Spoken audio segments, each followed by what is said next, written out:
européens de l'Occident, c'est-à-dire la partie ouest de l'Europe, c'est-à-dire l'Angleterre, l'Allemagne, la France, l'Italie, etc. Tous ces pays, on a besoin de beaucoup plus de marketing pour pouvoir regagner la confiance du client et le pousser à venir encore une fois en Égypte.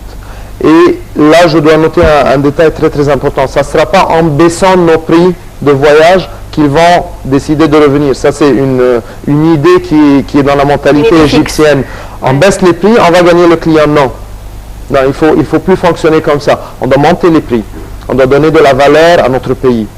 L'Égypte, c'est un pays qui est très très important. Il ne faut pas le vendre à un prix mais augmenter les prix sans qu'il y ait une plus-value à côté, c'est-à-dire que je peux pas non plus je peux pas augmenter le prix à un touriste alors que moi de mon côté je lui offre rien. Alors si on parle de Luxor et d'Assouan, sérieusement si on fait rien pour restaurer un petit peu ces secteurs, ces temples, je vois pas pourquoi on irait augmenter les prix. C'est aussi une politique de marketing.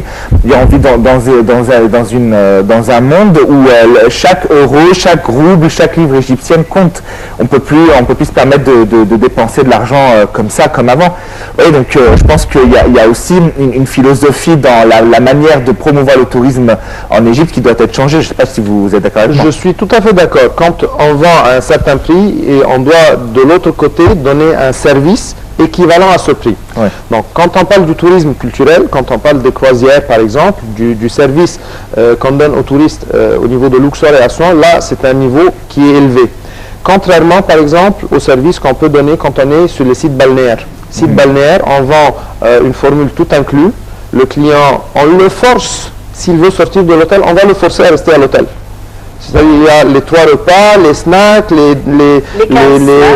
Tout le temps il y a quelque chose à grignoter, à boire. Donc il va rester à l'hôtel. On ne le force pas, mais il n'a pas besoin, c'est pas la même chose. Non, pas forcé à boire et à manger, mais il se dit, j'ai payé peu d'argent, je vais rester. Il n'y a pas besoin de... à vous de savoir que pour certaines agences de voyage, ils vendent le voyage à Hurghada en formule tout inclus en étant perdant. C'est-à-dire qu'il n'a pas gagné, mais il est perdant une certaine marge de prix sur le client. Et il se dit, en ramenant le client, on va gagner des sorties, on va vendre des excursions, on va faire quelque chose en plus qui va rentabiliser cette perte et qui va avoir un petit peu de gain en plus. D'accord? Contrairement au service qu'on fait au touriste quand il va à Luxor et à Assouan. On a un prix qui est un peu plus important. Des fois, ça arrive des fois au double et au triple du voyage. Ouais. D'accord? Ouais. Par contre, on a un service. Les temples, ils sont bien entretenus. Les temples, ils sont dans un bon état. On a des temples merveilleux. C'est-à-dire que moi, en tant que guide, qui a fait, moi là, ça fait 18 ans peut-être que je suis guide, je peux vous dire que jusqu'aujourd'hui, je mets les pieds devant les temples d'Abou Simbel, je reste bouche bée. Et moi, je les vois, je ne sais pas combien de fois par mois. Ouais. D'accord. Et qu'en est-il des touristes? Parce que vous êtes égyptien à la rigueur. Imaginez quelqu'un qui vient devant les temples pour la première fois, c'est éblouissant. Ouais.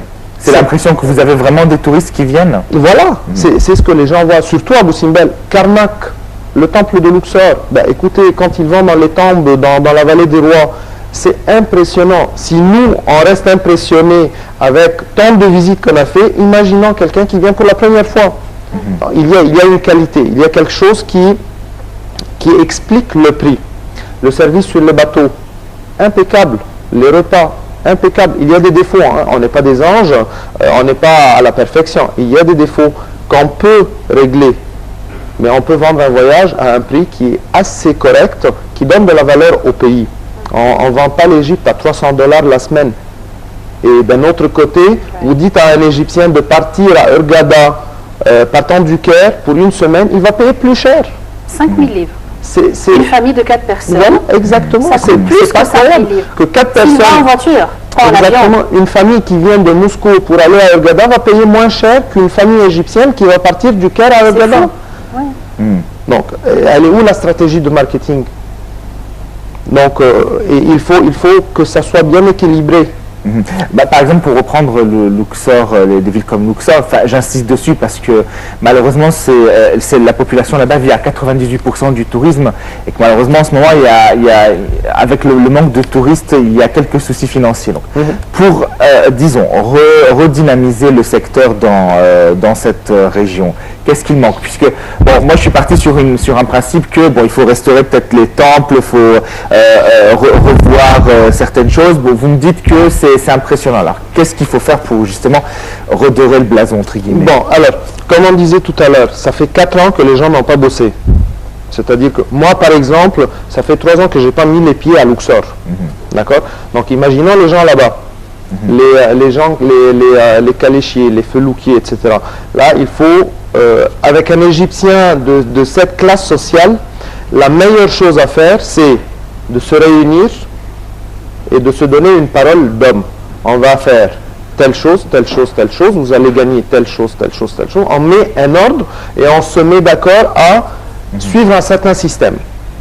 Ils vont respecter. J'ai confiance en ces gens, ils vont respecter. Si on ne fait pas comme ça, ça sera un chaos extraordinaire. Qui va gâcher le boom touristique. Ça va détruire le tourisme, ça va le détruire, tout en mettant en considération que là, il n'y a pas vraiment un mouvement touristique important. Et la plupart des gens, des grands cadres, des connaisseurs du secteur touristique, ont quitté déjà le secteur touristique, vu que 3 ans sans boulot, c'est assez fatigant. D'accord? Donc là, il faut se mettre d'accord avec les gens. L'ordre, chacun a ses droits, mais avant de chercher ses droits, il a ses devoirs.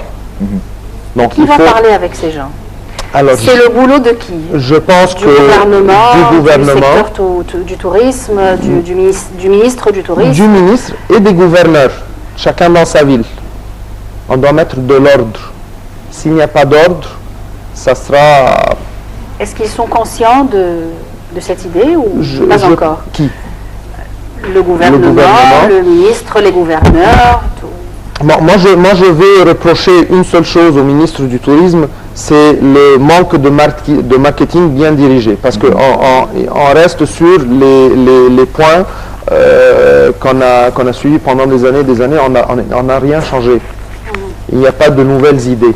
Il faut avoir une nouvelle idée de marketing. Si on veut du tourisme, il faut créer quelque chose de différent, quelque chose de nouveau. Et ne plus s'en remettre au fait que l'Égypte, enfin je dirais le nom, le tampon Égypte est un nom peut-être qui enfin, de soi, ça va de soi, c'est-à-dire voilà, ce n'est plus cette optique-là. Il faut voilà revoir peut-être une stratégie d'attraction des touristes et ne plus s'en remettre donc à l'histoire, à la civilisation égyptienne. C'est peut-être moins vendeur qu'avant. Ça l'était peut-être auparavant.